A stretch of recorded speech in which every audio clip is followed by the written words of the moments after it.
Hey guys, Mr. Biz here, and today we have an exciting topic. Exciting topic, right? So, what are we going to talk about today? No little shimmy here, shimmy, shake. What? What? Wrong way, wrong way. I can't even do this right. The B word. The B word. What is? So, we're going to use the B word, not that B word, to transform your business. So, how can we use the B word? First of all, what is the B word? This is what we're going to talk about. How can it create a 61% advantage for your business? 61%. I've got stats to back it up, of course, right? Numbers nerd and Mr. Biz, right? We got this.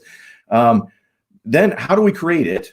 And then when we create it, what's the number one thing to not do when you create it?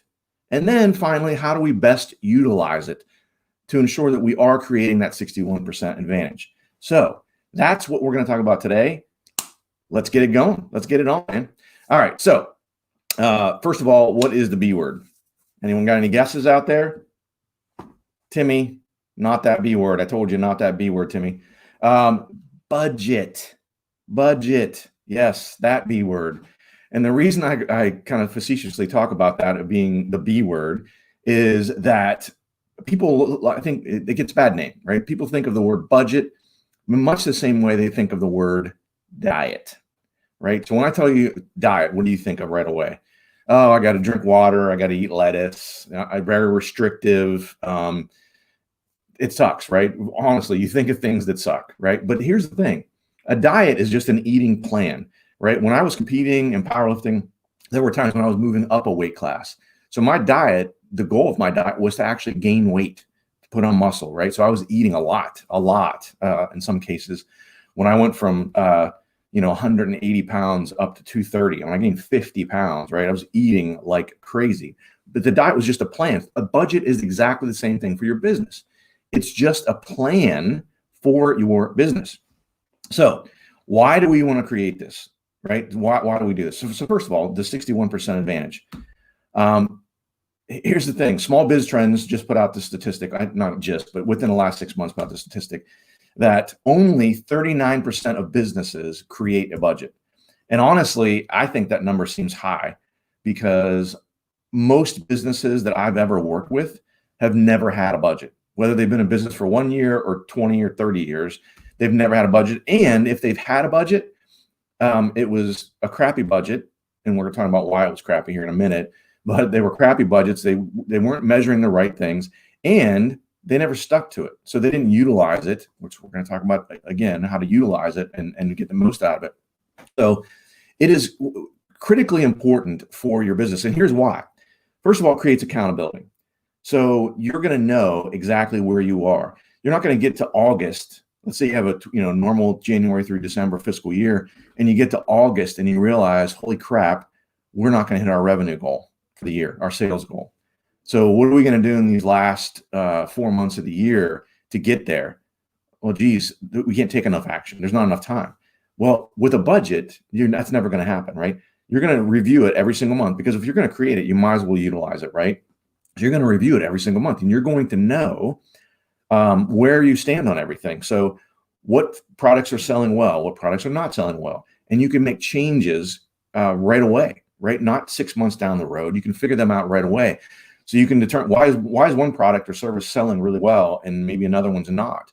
Can you replicate some of the things from the one that's selling well to the thing that's not selling well? Things like that it's very important for you to learn those things and see them in real time as they're going on, right? If you don't have a budget and you're not reviewing your financials, and by the way, even if you said, well, I don't need a budget, I'll just review my financials every month. Well, here's the problem. You don't know where you're at versus your goal, right? Again, a budget is a plan for your business. Financial plan for your business. And so you need to know how you measure against that plan. Think of it like this. It's like having a goal. If you don't know what the goal is, how do you know how you're tracking against it, right? You got to know that. So that's what one thing a budget does. It helps with decision making, right? How do you know? So let's say you get to September, October of the year and some new opportunity presents itself. And it's a trade show. I don't know. And it's going to cost you $15,000. To set up your booth and pay for the booth and transport your people there and all that other stuff. It's going to cost you 15 grand. Do you have the money for that?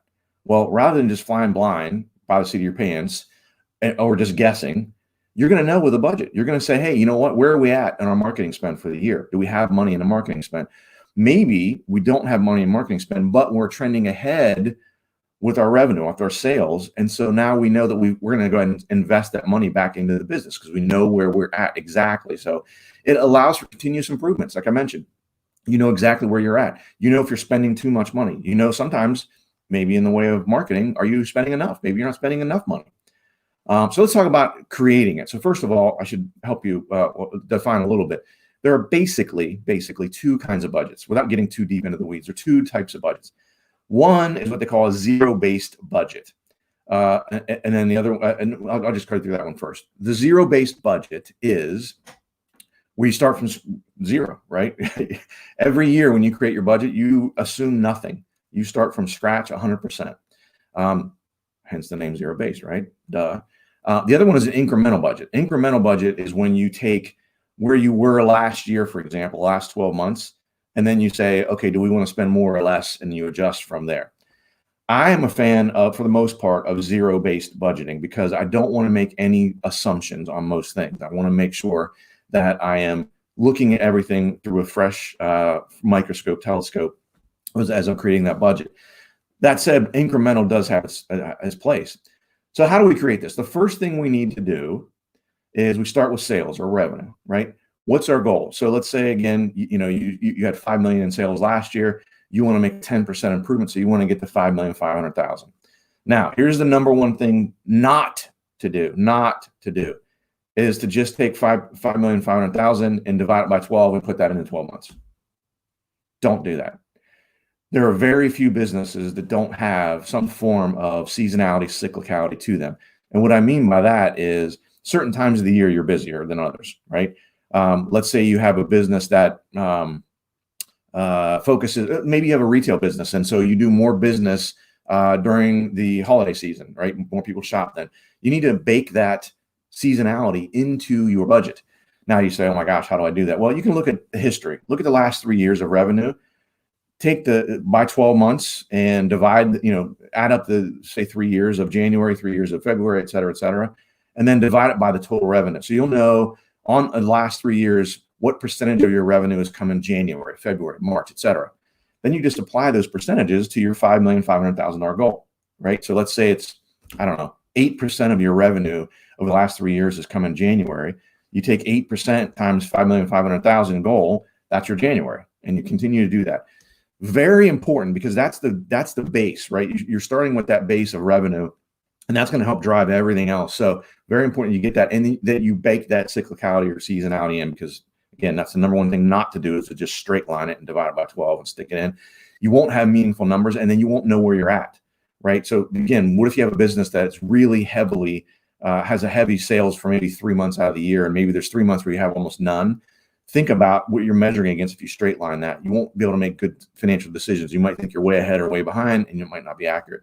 So very important. So after you get the revenue established by month, and I would encourage you to put it at, if you can, put it at the product or service level, because the more detail you have, the better off you'll be, because you'll be able to tell, again, where you're at by product, by service. So you can make changes, again, continuous improvements, make better decisions. From there, you want to use that. So we have two types of expenses, right? I want to move the expenses. You got variable expense, you got fixed expense. Generally speaking, your variable expense is going to be what they call cost of goods sold, or COGS. Cost of goods sold, COGS, just an acronym for it.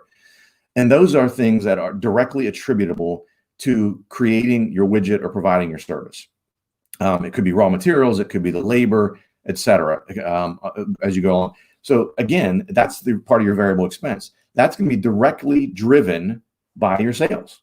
So it makes it very easy. Again, you can look at your history and say, okay, where have I been? What is my cost of goods sold been as a percentage of sales in general? And then you can literally, it makes it super easy to do cost of goods sold, right? So you can do it by line item, right? Raw materials, labor, get those percentages, multiply those percentages by whatever the revenue is for that month, right? That we just figured out. And I know this probably sounds a little bit confusing, but I promise you it's not really that bad. And once you go through the initial setup, it's super easy going forward. Now, the fixed part of your expenses are your administrative or overhead expenses, things like rent, things like marketing, maybe your administrative salaries, maybe your health benefits, your pension, things like that, that they're going to be there, right? You're going to pay your rent every month, and your rent's pretty much fixed. In most cases, you pay a certain amount every single month, right? So those you can sneak in a little bit of incremental, the incremental type of budgeting, because you know what those have been historically. And again, like using rent as an example, you know your rent is $5,000 a month or whatever it might be. So you can sneak in a little bit of incremental on that. Now, the key part about this is you need to go back once you've done all this and check it for just kind of spot check it for legitimacy. And what I mean by that is you could get yourself into a situation where you just falsely and crazy make up a revenue goal. So for example, you did 5 million. You know what? We want to double this year. We want to do double sales. And so we're going to go from 5 million to $10 million in sales. That sounds great. And you can go through the steps I just mentioned to you to create that 61% advantage, because now only 39% of businesses have a budget. But you can go through that whole process. Now, here's the thing where you need to check for some legitimacy, at least kind of spot check high level, is depending on the type of business that you have, do you even have enough salespeople to sell $10,000 or $10 million? Look back at your average salesperson brings in X millions of dollars. So that means there's no legitimacy there. So let's say you have 5 salespeople, make it simple. They each on average bring in $1 million a year. That'd be great, right? So you get 5 salespeople equals $5 million. Now you can coach them up or whatever, but can you get them to double their sales? Probably not. So to get to 10 million, you're going to need to hire salespeople, which means you need to reflect that in your expenses. You can't just throw 10 million in revenue without reflecting the impact that that's going to have on your expenses. So that's one way to look at it. If you're a service type business, right? I know one of my clients, for them, basically one truck on the road, one service truck on the road equates to about $250,000 a year of revenue. So we know that if we want to increase our revenue by $1 million, we probably need about 4 new trucks on the road, 4 additional trucks on the road. So you need to make sure that you're reflecting that in your expenses. If you don't at least spot check that for legitimacy, you're going to run into problems, because you're going to obviously, to get that revenue, you're going to either fall short on the revenue if you're not making those investments, buying those 4 trucks or investing in additional sales folks. You're going to run short, and you're going to be disappointed because you're not getting to where you need to, and you might be confused as to why. So you need to at least level set, check that for legitimacy, make sure that everything looks okay. But here's the thing, I'll tell you guys, this is, oh my gosh, I can't emphasize enough. So I have 3 pillars for financial success. And these are the 3 things when I start with a client, there's 3 things that I start with: cash flow, budget, and pricing. You got to get those 3 things right. And let me tell you, again, as I mentioned before, most businesses that I've ever worked with have never had a budget, or if they had it, it wasn't very accurate. Therefore, they couldn't make good decisions from it. So they just abandoned it. Said, oh, this is crappy. It's not worth the time and effort, et cetera. Once we institute a budget, I'm trying to think, I say almost, but it might be every single one. I'm trying to think of a business that I've worked with that we've instituted. And by the way, when I work with a client, if they don't want to do a budget, that's a deal breaker for me. That's how important it is. That's how I see the game-changing results that a budget can create. If they don't want to do a budget, then I say, well, I'm not your guy. You're going to have to go some other direction. Now, that's never happened, but nonetheless, you got to be able to have this. So we've created a budget, and almost every single time, again, I think it might be every time, but almost every single time, I'll just say to be conservative, they've had record-breaking results in the very first year. Record-breaking. And these are not businesses that have been in business for 2-3 years. Some of them are. But I'm talking about, like, one in particular, when I started working with him, he'd been in business for 25 years. So this is a well-seasoned veteran business owner that knows what the heck he's doing, has been successful for 25 years. We throw a budget in, boom, all of a sudden, because again, think about it. It's that accountability that you have because you have this goal, and again, the super powerful part about it is every single month you're looking at it and seeing how you're trending versus that goal, and all your revenue, your sales, the revenue and expense categories. So you can make sure, like, hey, where am I at? Again, am I overspending?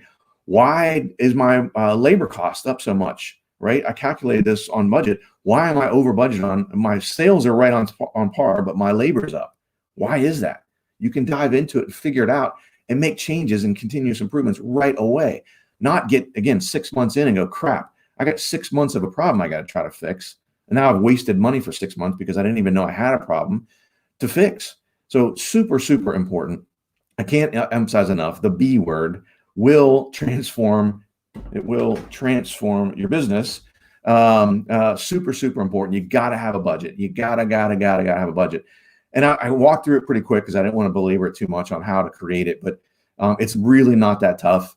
If you have just basic Excel skills, you could do it. I've got a template on and people can use as well to help make it easy, to kind of almost like a fill in the blank type of thing to make it easy for you on how to do all that stuff. And here's the other part I would tell you.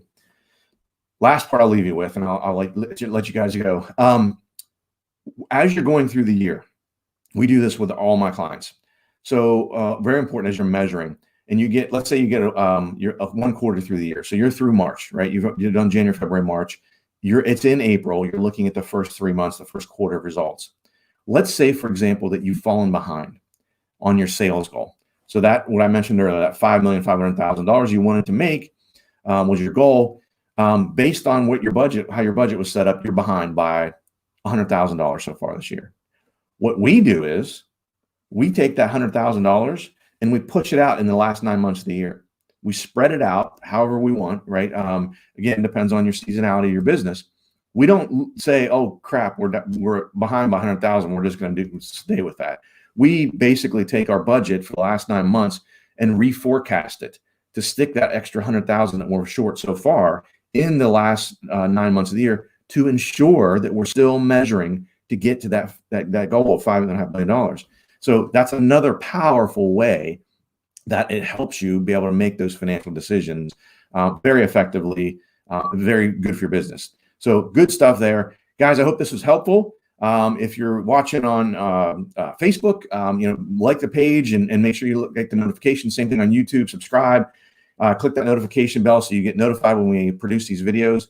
We're going to be doing a lot more video work over the next several months. So we'd love to see you guys. Drop some comments if you got questions on anything. Love to help you guys any way we can. Thanks for watching, guys, and we'll talk to you soon.